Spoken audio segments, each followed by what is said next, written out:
Capítulo 9. As tabuinhas de argila da Babilônia. 21 de outubro de 1934. Professor Franklin Caldwell. Responsável pela expedição científica britânica Ilha, Mesopotâmia. Caro professor. Sua carta e as 5 tabuinhas de argila achadas durante sua recente escavação nas ruínas da Babilônia chegaram no mesmo barco. Fiquei extraordinariamente fascinado e passei muitas horas agradáveis traduzindo as inscrições. Queria responder imediatamente à sua carta, mas achei melhor esperar até que tivesse completado a tradução das tabuinhas. Elas chegaram em bom estado, graças ao uso providencial de anteparos e excelente empacotamento. Você ficará perplexo, tanto quanto nós mesmos ficamos aqui no laboratório, com a história que elas contam. Em geral esperamos que o impreciso e distante passado fale de romance e aventura, coisas do tipo As Mil e Uma Noites, você sabe. Quando, em vez disso, esse mesmo passado revela os problemas enfrentados por um homem chamado Dabazir para saldar suas dívidas, percebe-se que as condições que regiam o mundo antigo não mudaram muito nesses 5.000 anos. É estranho, mas essas velhas inscrições me passaram um trote, como dizem os estudantes. Sendo um professor universitário, sempre me julguei como um pensador que detivesse um conhecimento prático a respeito de muitos assuntos. E então me aparece esse velho sujeito, saído dos mundos soterrados da Babilônia, oferecendo uma maneira, de que nunca ouvi falar, de resolver o problema de minhas dívidas e ao mesmo tempo andar com moedas de ouro tilintando em meu bolso. Como seria agradável e interessante averiguar se tal sistema funcionaria tão bem nos dias de hoje quanto fez na antiga Babilônia. A senhora Shrewsbury e eu estamos planejando testá-lo em nossos próprios negócios, que poderão melhorar muito. Desejando-lhe toda a sorte do mundo em seu valioso empreendimento e aguardando impacientemente outra oportunidade de servir, despeço-me com os sinceros cumprimentos de Alfred H. Shrewsbury. Departamento de Arqueologia. Tabuinha 1. Neste momento, em noite de lua cheia, eu, Dabazir, recém-fugido da escravidão na Síria, com a determinação de saldar dívidas que reconheço publicamente e fazer de mim mesmo um homem de posses respeitado em minha cidade natal da Babilônia, mando gravar sobre a argila um registro permanente de meus negócios para guiar-me e assistir na satisfação de meus altos desejos. Escorando-me nos conselhos de meu bom amigo Maton, o emprestador de dinheiro, acho-me determinado a seguir um plano preciso que, segundo ele, pode tirar qualquer cidadão dos embaraços de uma situação de dívida para uma situação de posses e autorrespeito. Esse plano inclui 3 propósitos que espero e desejo realizar. Primeiro, o plano é a garantia de minha futura prosperidade. Por isso, 1/10 de tudo quanto eu ganhar será separado e guardado. Pois Maton fala sabiamente quando diz: aquele que guarda em sua bolsa ouro e prata que não precisa gastar é bom para a família e leal com seu rei. Aquele que não tem em sua bolsa senão algumas moedas de cobre é indiferente à família e indiferente a seu rei. Mas o homem que não tem nada em sua bolsa é insensível à família e desleal com seu rei, pois seu próprio coração é amargo. Por isso, o homem que deseja atingir seus objetivos deve ter moedas tilintando em sua bolsa, sinal de que tem em seu coração amor pela família e lealdade para com o rei. Segundo, o plano deve permitir que eu sustente vista a minha boa esposa, que, com toda a dignidade, voltou para viver comigo. Pois Maton afirma que cuidar adequadamente de uma esposa leal confere autorrespeito ao coração de um homem e propicia força e determinação a seus propósitos. Por isso, 7/10 de tudo quanto eu ganhar serão usados em nossa casa, na aquisição de roupas e comida, além de uma pequena parcela destinada aos prazeres e aos divertimentos.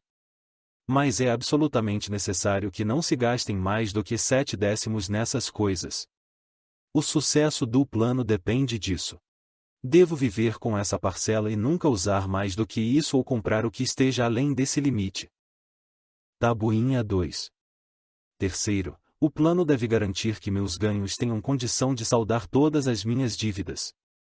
Por isso, na ocasião da lua cheia, 2/10 de tudo que eu tiver ganhado serão divididos honrada e razoavelmente entre aqueles que confiaram em mim e a quem pedi emprestado.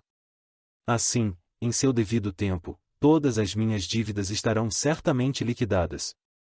Como um lembrete, mandei gravar nesta argila o nome de todos os cidadãos a quem pedi emprestado e a honesta soma de meus débitos. Farru, o tecelão, 2 de prata, 6 de cobre. Sinjar, o fazedor de assentos, 1 de prata. Amar, meu amigo, 3 de prata, 1 de cobre. Zancar, meu amigo, 4 de prata, 7 de cobre. Ascamir, meu amigo, 1 de prata, 3 de cobre. Arincir, o ouríveis, 6 de prata, 2 de cobre. Diarbequir, o amigo de meu pai, 4 de prata, 1 de cobre. Alcaad, meu senhorio, 14 de prata. Maton, o emprestador de dinheiro, 9 de prata. Birejic, o fazendeiro, 1 de prata, 7 de cobre. A tabuinha está danificada a partir daqui. Não deu para decifrar. Tabuinha 3.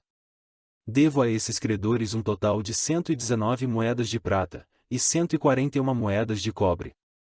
Preso a tais compromissos e não vendo como pagar, em minha loucura permiti que minha esposa voltasse para o pai, enquanto eu mesmo deixava minha cidade natal, somente para encontrar desgraça e ver-me degradantemente vendido como escravo. Agora que Maton me mostra como posso saldar minhas dívidas a partir de pequenas somas tiradas de meus próprios ganhos, percebo com clareza a grande extensão de minha loucura ao fugir das consequências provocadas por minhas extravagâncias. Por isso visitei meus credores e expliquei-lhes que não tinha outros recursos para pagar-lhes senão minha capacidade para ganhar dinheiro e que eu tencionava destinar 2/10 de tudo que ganhasse para a amortização das dívidas, honesta e periodicamente. Não poderia desembolsar mais do que isso. Se fossem pacientes, com o tempo todas as minhas obrigações estariam integralmente resolvidas. Amar, que eu julgava ser o meu melhor amigo, injuriou-me amargamente, e me retirei sentindo-me realmente humilhado. Birejic rogou que eu lhe pagasse primeiro, porque estava precisando de ajuda. Alcaad, meu senhorio, revelou-se um sujeito desagradável e garantiu que me poria em maus lençóis se eu não resolvesse logo a situação com ele. Os demais tiveram a boa vontade de aceitar minha proposta. Por isso estava mais determinado como nunca a resolver tudo aquilo, convencido de que é mais fácil acertar as dívidas do que evitá-las. Ainda que não tivesse podido satisfazer integralmente as necessidades e os caprichos de alguns poucos credores, negociei imparcialmente com todos. Tabuinha 4. Outra lua cheia. Trabalhei arduamente, com a cabeça em paz. Minha boa esposa tem me apoiado na intenção de pagar a meus credores. Devido à nossa sábia determinação, ganhei durante a última lua, comprando camelos de bom fôlego e boas pernas para Nebatur, a soma de 19 moedas de prata. Dividi-a de acordo com meu plano. Separei 1/10 para guardar, dividi 7/10 com a esposa para o nosso sustento. 2/10, uniformemente divididos em moedas de cobre, foram destinados a meus credores. Não estive com Amar, mas deixei a parte dele com sua esposa. Birejic ficou tão satisfeito que quis beijar minha mão. Só o velho Alcaad continuava rabugento e disse que eu devia pagar mais rápido. Repliquei-lhe que eu só teria condições de pagar mais rápido se deixasse de me preocupar com o sustento da casa e de minha esposa. Todos os demais me agradeceram e elogiaram meus esforços. Por isso, ao final de uma lua, meu endividamento foi reduzido a quase 4 moedas de prata, e já tenho quase 2 moedas de prata guardadas que ninguém pode reivindicar. Meu coração se acha mais leve, coisa que há muito não experimentava. De novo o plenilúnio. Trabalhei duro, mas com pouco sucesso. Vendi apenas alguns camelos. Meus ganhos não foram além de 11 moedas de prata. Entretanto, minha boa esposa e eu continuamos fechados com o plano, ainda que não tenhamos comprado roupa alguma, limitando-nos, inclusive, a uma alimentação frugal. Ainda dessa vez separei para guardar 1/10 das 11 moedas e 7/10 para as despesas. Fiquei surpreso quando Amar louvou meu pagamento, ainda que pequeno. Bijeric comportou-se do mesmo modo. Alcaad encolerizou-se, mas, quando viu que podia ficar sem sua parcela se não a aceitasse, concordou comigo. Os demais, como sempre, não fizeram quaisquer restrições. Mais uma vez a lua cheia toma conta do céu, e me sinto extremamente feliz.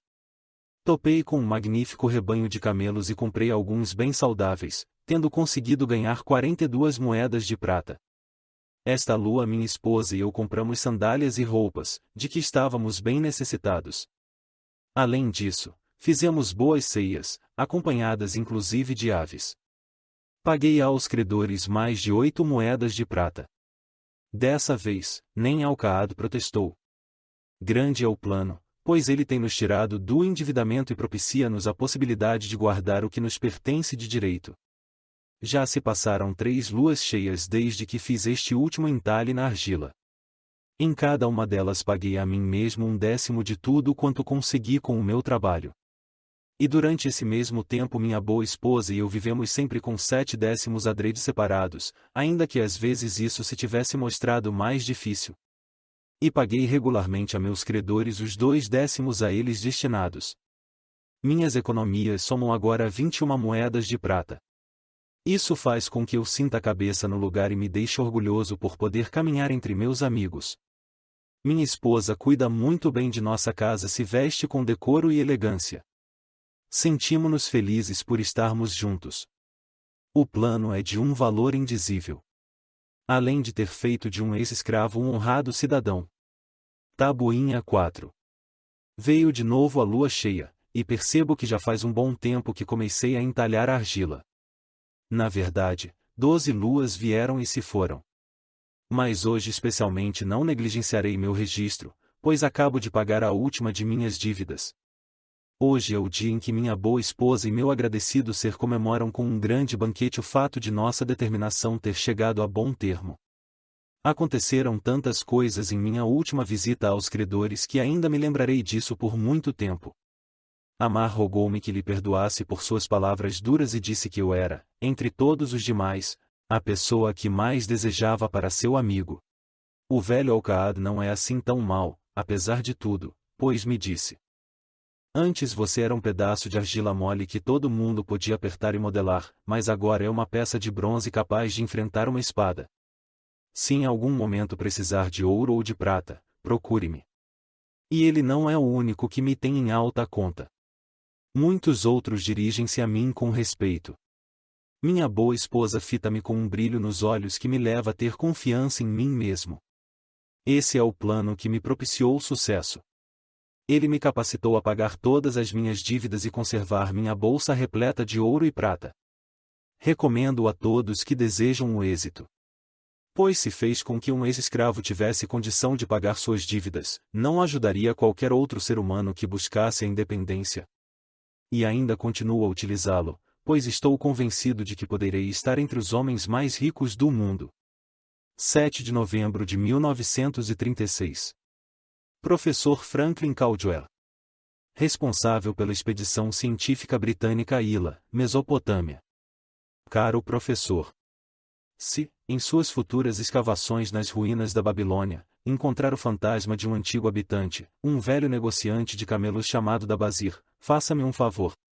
Diga-lhe que o que ele andou gravando nessas tabuinhas de argila, há tanto tempo, renderão-lhe os votos de gratidão de um casal de professores universitários aqui na Inglaterra. Você provavelmente se lembra de minhas palavras na carta de outubro de 1934, quando lhe disse que a senhora Shrewsbury e eu iríamos tentar pôr em prática o plano de Dabazir, ou seja, amortizando nossas dívidas e ao mesmo tempo guardando parte do dinheiro. Você já deve ter adivinhado, ainda que tivéssemos nos limitado ao círculo de nossos amigos, nossas desesperadoras dificuldades. Vínhamos há anos sendo espantosamente humilhados por um grupo de velhas dívidas e morríamos de preocupação com medo de que alguns credores pudessem armar um escândalo que nos forçaria a sair da universidade. Nós pagávamos e pagávamos cada centavo que podíamos espremer de nossa renda, já por si muito aquém do suficiente para as nossas próprias despesas. Por outro lado, éramos obrigados a fazer todas as nossas compras onde tivéssemos crédito em médio e longo prazos, sem termos condições, em vista disso, de reclamar contra os preços. Isso evoluiu para um desses círculos viciosos em que as coisas, em vez de melhorar, pioram. Nossos esforços eram improfícuos.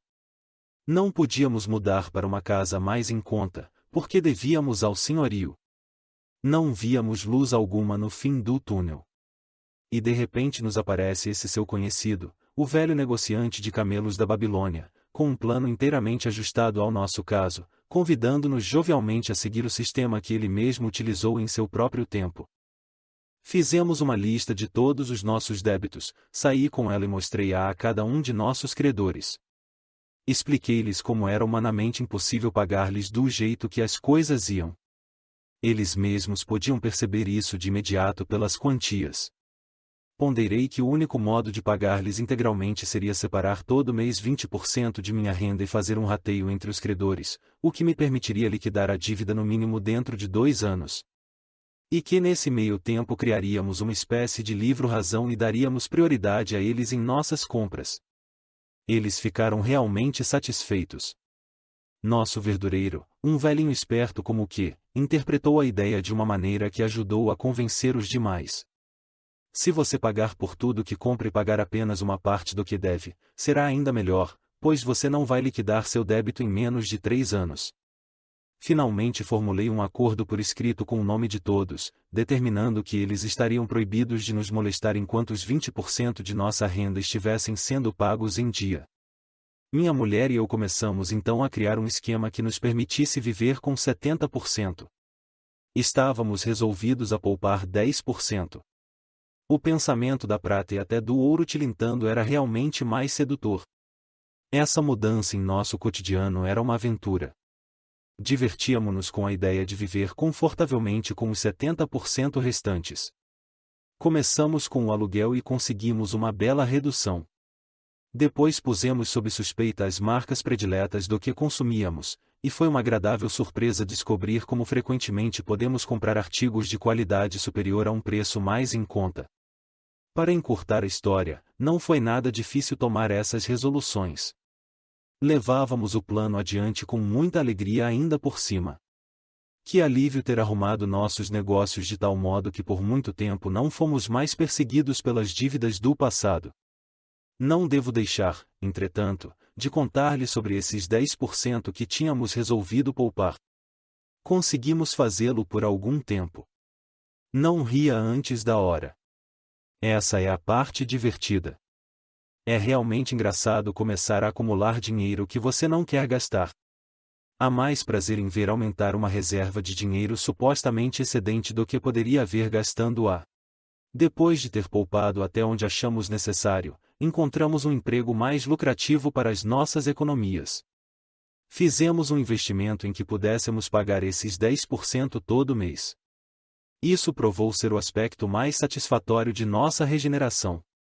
É a primeira coisa que pagamos já descontada em folha. Há uma grande sensação de segurança em saber que nosso investimento cresce de maneira estável. Enquanto isso, meus dias de aula tornaram-se mais bem remunerados, algo suficiente para nos sustentar daqui por diante. Tudo isso a partir do mesmo velho cheque.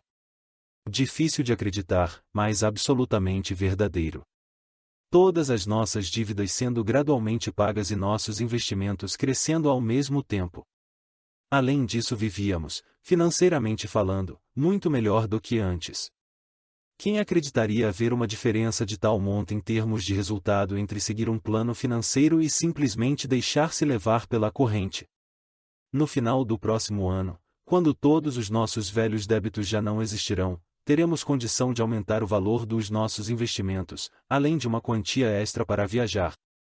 Estamos determinados a nunca mais permitir que nossas despesas mensais ultrapassem 70% de nossos vencimentos. Agora você pode entender por que gostaríamos de estender nossos agradecimentos pessoais a esse velho cara, cujo plano salvou-nos do que era o nosso inferno na terra. Ele sabia. Ele passou por tudo isso.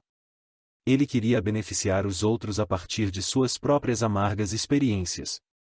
Foi por isso que levou tediosas horas gravando sua mensagem na argila. Ele tinha uma mensagem verdadeira para companheiros no sofrimento, uma mensagem tão importante que depois de 5.000 anos ergueu-se das ruínas da Babilônia, não menos verdadeira ou menos vital do que no dia em que foi enterrada. Com os sinceros cumprimentos de Alfred H. Shrewsbury, Departamento de Arqueologia.